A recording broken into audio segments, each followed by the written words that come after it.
this just cracks me up. Remember when Jalen Suggs hit that great shot for Gonzaga, and everybody's like, oh, it's luck. And then Mark Few came out, and he said, no, he practices that all the time, like 35-footers. We practice late-game situations. And LeBron James, let's just show it to you, put the sound up. Everybody's saying, oh, it's very lucky. So here's the sound up on it right here. James, 2 defenders on him to Caldwell Pope inside. He's tied up by Green. Throws it back up top. James puts up the 3. Oh, it's gone! LeBron James from downtown as the shot clock expires. A desperation heave, and the Lakers are up 3. Okay, he didn't grab the basketball and throw it. It wasn't a two-handed chest throw from 40 feet. He maintained his shooting form. That's a jumper. That's how he shoots jumpers. I'm going to show you now 5, 6 different LeBron shots. Just because you can't do something doesn't mean it's luck if somebody else can. LeBron can make that shot. Most guys in the NBA don't. LeBron practices these shots. You may think, you think that's out of control. I've seen LeBron hit that bank shot, sorry to the radio audience, 20 times. That shot, he's leaning. LeBron practices these shots. Phil Mickelson's a golfer. Phil has what they call a flop shot. He'll use it twice a year. It doesn't mean he doesn't practice it all the time. Just because an athlete does something infrequently doesn't mean they don't practice it regularly. Remember the great Michael Jordan shot where he switches hands, right? You think he never practiced that? You think Michael just in the moment is like, try something I've never done before. Michael had done that either by himself, at practice. This is what players do. Steph Curry took a shot last night, 6 minutes, about 6:20-something in the, I think it was fourth quarter last night, 26 feet, leaning the wrong way. I'm not sure he got a good grip on the ball. And I'm like, man in his face. Well, that's what he practices. Steph Curry's out there for an hour and a half. I remember as a kid going to the Kingdom in Seattle. It was a terrible place for basketball games. It was a barn. And I wanted to go watch Larry Bird. And I can remember I had binoculars because I didn't have any money. We had, bad seats. Larry Bird's out there at like 3:45 in the afternoon. Like the minute we could get in as fans, I was sitting there at the gate and I rushed in and I watched Larry Bird's out there an hour before everybody shooting threes when they didn't even shoot threes. It's like, yeah, that's what they do. LeBron practices that. You talk to anybody. We had Tim Grover on yesterday, MJ's trainer. You don't have to beg these guys to come to the gym. The great practice. Phil Mickelson practices the flop shot all the time. Steph practices all these goofy shots that go in. LeBron's not throwing it. He's not doing a chest heave. He's maintained his form. He's maintaining his form. So you watch dunk contests. Those guys have practiced goofy dunks they're going to use once in their life. So that to me is just a shot.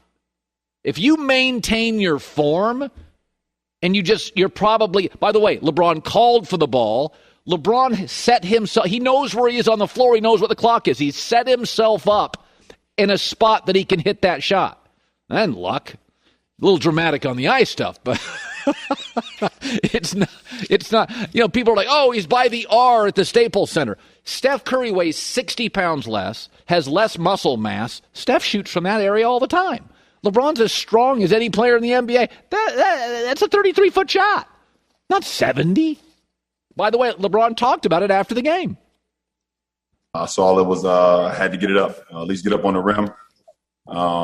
Second thing I saw was 3 rims, from being poked in the eye on that previous possession when I drove to the hole and then in transition. So I just aimed for the middle one. I practice enough. I work on, my game, and I was able to, the man above, and through a lot of practice, I was able to drain it. Yeah, they practice this. Like Mark Few said with Jalen Suggs.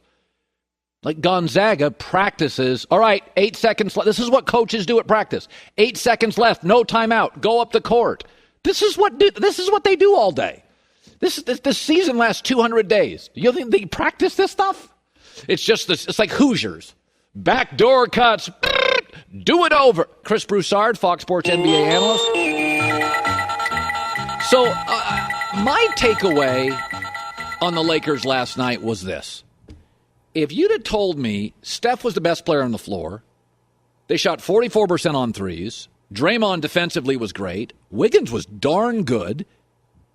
LeBron played his worst first half in recent memory, and the Lakers won. I mean, all that stuff sounds like, oh, yikes. That's the kind of game the Warriors blow people out. I came out of this and I was like, man, when you can play poorly and beat maybe the MVP of the league, I think the Lakers wake up this morning and go, fellas, this is a good team. We adjusted. By the way, we're great late. Clippers aren't great late. We can adjust. We can play defense. Brooklyn can't play that level of defense. I mean, why shouldn't I be positive and optimistic if I'm a Laker fan today? Wow. I came away feeling differently, Colin. All right. I think the Lakers are more vulnerable than I expected. Now, I still have them as the favorites in the West. I think LeBron will get better as time goes on, but they're vulnerable. There's no doubt about it. LeBron, you could see, he's not even close to 100% physically. Early in the game, he's going inside, and he couldn't finish. Had trouble finishing because he's used to getting up a lot higher. There you go right there. I know that's just a layup. 9 times out of 10 he'll make that, but he wasn't getting up in the air like he typically does. Now, over time, maybe that'll get better, but for now, he's got to excel on his skills and his smarts. And he's got plenty of both, so he can do that. He did it last night, but until he can get his legs underneath him, that's what they're going to have to do, and that's a concern. Also, I think a big advantage for them, Colin, is their size. Yes. Right? They're the biggest team in the league with the Clippers. And I thought if they meet Brooklyn, man, they're just too big. But here's the thing. Even when they go big, they play small. They don't know how to play big. So when they had they were huge last night compared to Golden State. And in the second half, yes, they went small, and it was good. First half, they played big, but they're finesse. They didn't bully the Warriors. They barely out-rebounded the Warriors. AD couldn't post up Draymond, who's 4 or 5 inches shorter than him. I mean, the Lakers are a finesse team, and Drummond's not going to play as much as people think. Right. Because they were at their best when AD was at the 5 and LeBron really was at the point. They need LeBron bringing the ball up, controlling tempo. Go back to that, all right? And the problem is they can beat teams playing that way, but can they beat Brooklyn playing that way? Spread the floor, shoot out, let's go finesse game? No. Because Brooklyn's got 3 guys that can do what Steph did last night. Yeah, I mean, Schroeder and Drummond were not on the floor late. That tells you everything. They didn't trust him late. Schroeder, by the way, played one of his worst games as a Laker. He was awful. So, there's always this this perception that cracks me up. And I showed, earlier in the show, a minute, like the LeBron's not clutch. And I'm like, and we'll run some of these. I mean, Cleveland, you covered him. And right. I just look at the LeBron not clutch, and I'm thinking last night he called for the ball on that shot. He had his feet set, and we're going to show you some. You were probably at 99% of these games. To me, LeBron is clutch. I've always thought he's clutch. Your thoughts? Colin, it has become, and this is going to be a huge statement, but I think it's true. It is one of the greatest misperceptions in NBA history that LeBron is not clutch. Because if you talk to somebody, random person on the street, particularly if they're not a LeBron fan, they will say, oh, but he doesn't want the ball in the clutch. He doesn't, give me Kobe, give me Mike. And maybe you do. I certainly take Michael over LeBron in the clutch. Maybe you take Kobe. But LeBron is definitely clutch. He's hit 7 buzzer beaters in his career. That is topped only by Michael Jordan with 9, Kobe Bryant and Joe Johnson with 8 apiece. That's it. He's got more buzzer beaters than Larry Bird, than Reggie Miller, than Steph Curry, than Kevin Durant, than Kareem Abdul-Jabbar and Magic Johnson combined. Kareem and Magic combined. He's got 5 in the playoffs. That's more than Jordan and Kobe combined. And you saw the stat that ESPN threw up last night. Now, over the last 25 years, 99 shots he's made to go ahead or tie the game in the last minute of the fourth quarter or overtime. That's the second most to Kobe by 2 in the last 25 years. I mean, What more do you need? And even the passes he's made, because people will say, well, he passed to Kyle Korver. Don't forget that. Well, Michael Jordan passed to John Paxson and Steve Kerr. The only difference is they made it. Jordan didn't even pass to Kerr or to Paxson. Jordan was out of the play, really. Jordan passed to Pippen, who passed to Horace Grant, who passed to Paxson. I believe that's how it went. And then he did pass to Kerr. So they just made the shot. The pass to George Hill in Golden State last year, the right play. George Hill had a layup. He just missed it. So it is one of the biggest misperceptions. It'd be like if a guy, Colin, was an 87% free throw shooter and the perception was that he couldn't shoot free throws. I mean, that's how bad this is. No, I mean, these days, you get these narratives going. They're just nonsense, and that is one of them. I look at Steph Curry. I said this earlier. Man, I don't want him to become Bradley Beal. If Clay comes back, hasn't played in 2 years, and he's a 17-point-a-game guy, not a 24, Steph's a free agent by next summer. Should Steph be looking around going, man, I got Clippers could die for me? LeBron, by the way, suddenly now is the biggest Steph Curry fan in the world. That's not a coincidence. Now every 5 minutes, that guy's the best. Unbelievable. I don't know, man. I look at this Warrior team. Wiseman's years away. Wiggins is expensive. He's not a long-term Warrior, is he? I mean, is it maybe time for Steph to think about greener pastures? Here's what I've been consistent with this. I think Steph Curry, Colin, should go back next year. He's got 1 year left on his deal, he and Draymond, right? So he's not a free agent until what would that be, the summer of 22? So he's got another year left. Yeah. Play that out with the Warriors. I actually think they'll be really good. I mean, what they're showing now, see, the role players, Jordan Poole, JTA, Juan Toscano Anderson, these guys are getting seasoning. So when they go back to their normal spot, which is on the bench and the 7th, 8th, 9th, 10th man, they'll be fine, just like the guys were when it was strength in numbers. I think Clay will be really good next year. So I think you got Steph and Clay now all of a sudden. Draymond is still playing well. He doesn't score.